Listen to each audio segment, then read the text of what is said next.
जय हिंद। देखिए, स्टूडेंट जो अपना ट्रेंड करा रहे हैं उसको ट्रेंड कराते रहेंगे लोग। मोदी रोजगार दो और मोदी जॉब दो, दोनों को कल ट्रेंड कराना है, इसको हम लोग समझते हैं। अभी जो मोटेरा स्टेडियम है उसका नाम पर बदल के सरदार पटेल रखा गया था, अब उसका नाम बदल कर नरेंद्र मोदी स्टेडियम रख दिया गया। इस पे भी चर्चा कर लेते हैं। देखिए, दुनिया का सबसे बड़ा अगर सीटिंग कैपेसिटी के हिसाब से स्टेडियम देखेगा तो ये पगला जो है ना, किंग जोंग उत्तरी कोरिया वाला, इसकी राजधानी प्योंगयांग में दुनिया का सबसे बड़ा सीटिंग कैपेसिटी के हिसाब से मल्टी स्पोर्ट्स के लिए एक स्टेडियम बनाया गया जिसमें लगभग 1.5 लाख लोगों की बैठने की कैपेसिटी है। हालांकि ये उत्तरी कोरिया, यहाँ पे बहुत बड़ा मैच का आयोजन पूरी दुनिया से तो ये कटा रहता है, लेकिन ये मल्टीपर्पज का स्टेडियम है, किसी एक खेल के लिए नहीं है। वहीं अगर बात करेंगे सरदार पटेल जो स्टेडियम था, जो मोटेरा जगह पे था, जहाँ पे 24 फरवरी को 2020 कोरोना से जस्ट पहले डोनाल्ड ट्रंप आए थे और यहाँ पे नमस्ते ट्रंप वगैरह हुआ था। हालांकि मोदी जी भी गए थे अमेरिका में, तो हाउडी मोदी हुआ था। तो इसकी जो कैपेसिटी है वो लगभग 1,10,000 की कैपेसिटी, और ये स्पेशली डेडिकेटेड है क्रिकेट के लिए।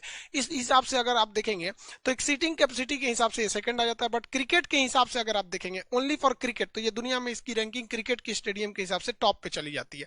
अब इसकी नाम बदल के सरदार पटेल से नरेंद्र मोदी स्टेडियम हो गया। हालांकि किसी मतलब एग्जिस्टिंग प्रधानमंत्री के द्वारा ऐसा उद्घाटन मतलब थोड़ा सा ऑकवर्ड सा लगता है। और इसमें देखिएगा हद क्या हो गया कि जब क्रिकेट में 2 पवेलियन होते हैं, मतलब एक बार इस साइड से बॉलिंग होती है और फिर दूसरी बार इधर से बॉलिंग होती है, तो बॉलिंग का जो चेंज होता है, जो पवेलियन साइड होते हैं, एक का नाम रिलायंस हो गया, एक का नाम अडानी हो गया, इन दोनों लोगों के नाम पर हो गया। अब भाई इन दोनों लोग भाई बड़े बड़े उद्योगपति हैं, नो डाउट आपका देश के जीडीपी में बहुत बड़ा योगदान है, लेकिन ऐसा नहीं है कि और लोगों का योगदान नहीं है। इन दोनों छोर का नाम रिलायंस और अडानी से ज्यादा बेहतर रहता अगर टाटा और अजीम प्रेम जी के नाम पे कर देते। ये लोग भी इंडिया के टॉप इंडस्ट्रियल हैं, इन लोग का भी जीडीपी में बहुत बड़ा योगदान है।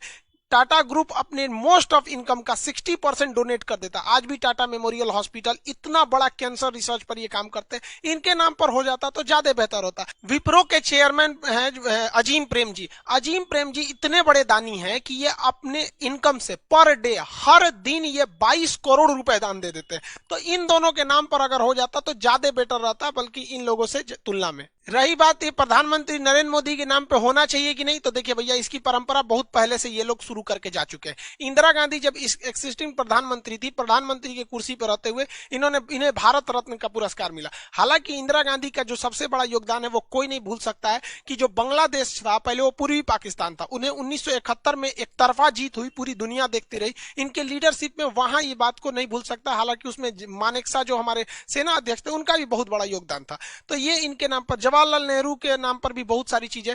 तो ये एक, अब मान के चले कोई जवाहरलाल नेहरू पे एक तर्क दिया जा सकता है कि भैया ये पहले प्रधानमंत्री थे, इस वजह से हो सकता है। ज्यादातर चीजें JNU university, Jawaharlal Nehru port trust वगैरह है।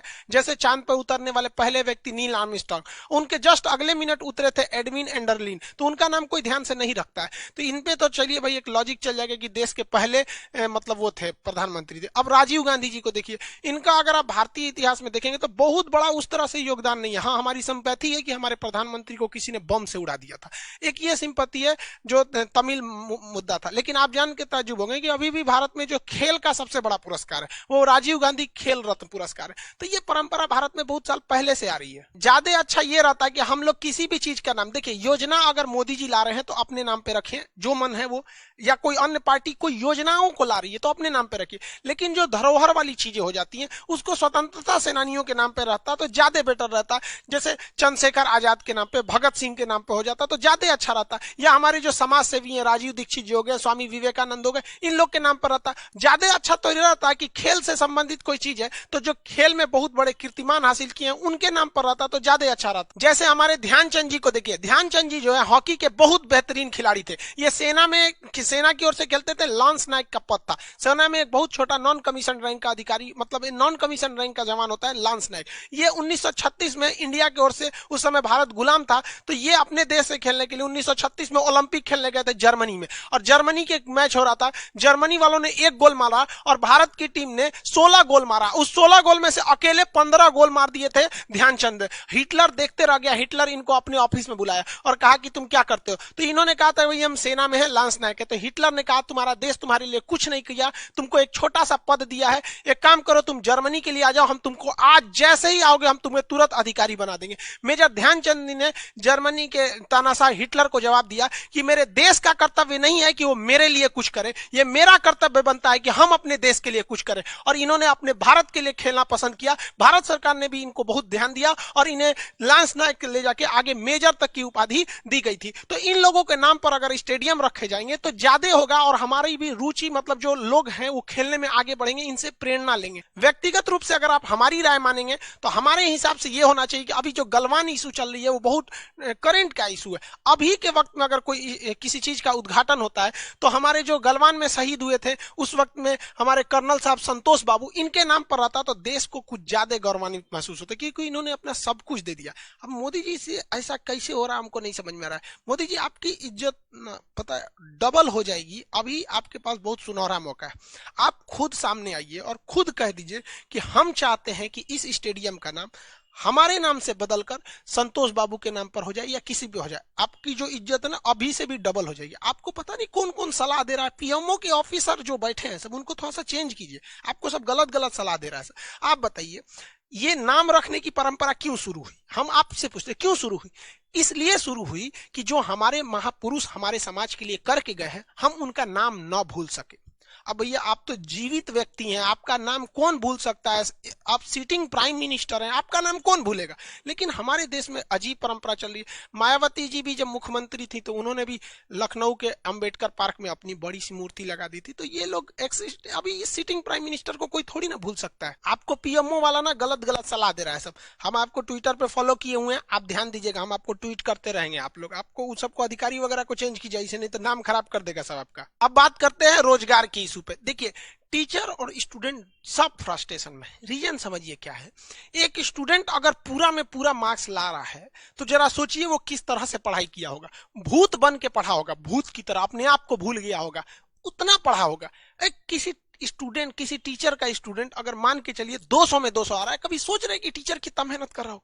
और गार्जियन आप लोग से कहते हैं आपका लड़का जान नहीं देगा, पूरा में पूरा पा जाएगा, उसके बाद भी जॉब नहीं होगा। जरा सोचिए आप क्यों भेज रहे हैं।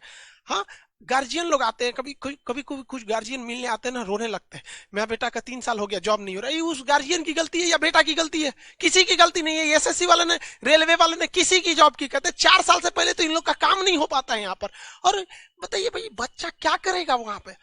फ्रस्ट्रेशन में है बच्चा, टीचर, गार्जियन सब परेशान है। इन एसएससी वालों को कोई टेंशन नहीं, रेलवे वालों को सबकी बात करें ए टू जेड वैकेंसी। कुछ वैकेंसी जैसे अच्छी, अभी आईबी ने जो कंडक्ट कराया था क्वेश्चन पेपर अच्छे से दे दिया, थोड़ा बहुत ट्वीट कराया गया तो एसएससी ने अपनी वैकेंसी बढ़ा दी 400-500 वैकेंसी। बट ये लेमचूस है, आपको उलझाया जा रहा है। आप देखिए ट्रेंडिंग पे से बहुत जल्दी पीछे हट गया। किसी ने ट्रेंड करा दिया कि मोदी गर्लफ्रेंड दो। ये सब फालतू फालतू ट्रेंड है, इनको ट्रेंड कराया जा रहा है। इसलिए अभी जो ग्रुप है टीचर्स के ग्रुप में, जैसे दिल्ली में या हम लोग जितने ग्रुप है, हम लोग ने डिसाइड किया है भाई 2-2 ट्रेंड कराना। एक जो ट्रेंड हो रहा है पहले से, मोदी रोजगार दो, तो इस पे क्या है कि अगर इसके गड़बड़ भी हो सकता है, इसलिए उसी के साथ साथ मोदी जॉब दो, ये दोनों को कल 25 तारीख है, कल 11 बजे से पहले ही ट्रेंड करा देना है। अभी से आप लोग लग जाइए। ये आपकी लड़ाई है, गार्जियन आप भी कर रहे हैं, गार्जियन लोग से भी कर रहे हैं, हाथ जोड़ के सारे लोगों से कर रहे हैं कि आपका सपना है आपका बाल बच्चा पढ़े लिखे आगे जाके जॉब लगे। क्या फायदा होगा यहाँ पे? जो टीचर आवाज उठा रहे हैं वो अपने लिए उठा रहे हैं। जरा सोचिए स्टूडेंट लोग, आप लोग को ये अपने गार्जियन से भी पूरे देश को आना पड़ेगा। ये देश का भविष्य ऐसे घटते जाएगा रोजगार, तो फिर आगे किस मुंह से कहेंगे भारत विश्व गुरु बनेगा? मोदी जी देखिए हाथ जोड़ के आपसे विनती कर रहे हैं, आप अपना मन की बात बोल देते हैं। यहाँ टीचर, गार्जियन, स्टूडेंट अपनी मन की बात कहाँ बोलेगा? हम लोग किसको बोले? अजब हाल है, समझते भी नहीं इन लोग को। हम यार सबको कहते भाई, जो भी सिस्टम में बैठे उन सबको कहते हैं मत छेड़ो इन युवाओं को, इनसे लड़ना बड़ा मुश्किल होगा। ये ऐसा इतिहास लिख देंगे जिसे पढ़ना बड़ा मुश्किल होगा। और मोदी जी याद रखिएगा, इतिहास आपके समय मत लिख दिया जाए यहाँ पर। और सबको कहते हैं भाई साहब आप रोजगार के लिए आवाज उठाइए, क्योंकि इतिहास केवल आवाज उठाने वालों को याद रखा जाता है। जब देश गुलाम था ना, तो बड़े बड़े सिंहासन पे बैठे राजा महाराजा भी अंग्रेजों के तलवे चाटते थे। तलवे चाटने वालों को इतिहास में कोई जगह नहीं मिलता है, जगह उसी को मिलता है जो गलत के खिलाफ आवाज उठाता है। ये रोजगार का इशू है। पढ़ा लिखा आदमी क्यों नहीं जॉब मिल रहा? 4-4 साल में आप वैकेंसी निकाल के फाइनल कीजिएगा यहाँ पर। तो इसलिए इससे बेहतर है सब लोग को कल दोबारा याद दिलाते हैं, 25 तारीख को सुबह से ही आपको ट्रेन कराना है। ये आपकी लड़ाई है, आप इसे आगे बढ़िए। आई होप आप सब लोग स्टूडेंट, टीचर, गार्जियन इन सब की समस्याओं को समझ रहे होंगे। आप सब भी कभी ना कभी विद्यार्थी जीवन में रहे होंगे। आपकी भी ये समस्या है। कल जो स्टूडेंट आज आज जो स्टूडेंट लड़ाई लड़ रहा है अपने हक के लिए, कल अगर ये सिस्टम नहीं सुधरा ना, तो आने वाले वक्त में आपके बच्चों को भी ये लड़ाई लड़ना पड़ेगा। तो लड़का क्या करेगा, पहले फॉर्म भरे, तैयारी करे, एग्जाम दे, उसके बाद लड़ाई लड़े कि हमारा रिजल्ट दो, हमारा मार्क्स दिखाओ। ये गलत बात है ना। आप इसको खिलाफ आवाज उठाइए। हम मिलेंगे कल, फिर जब कल आपको एकदम हर हाल में इसे ट्रेंड कराना है। मिलेंगे नेक्स्ट क्लास में। जय हिंद।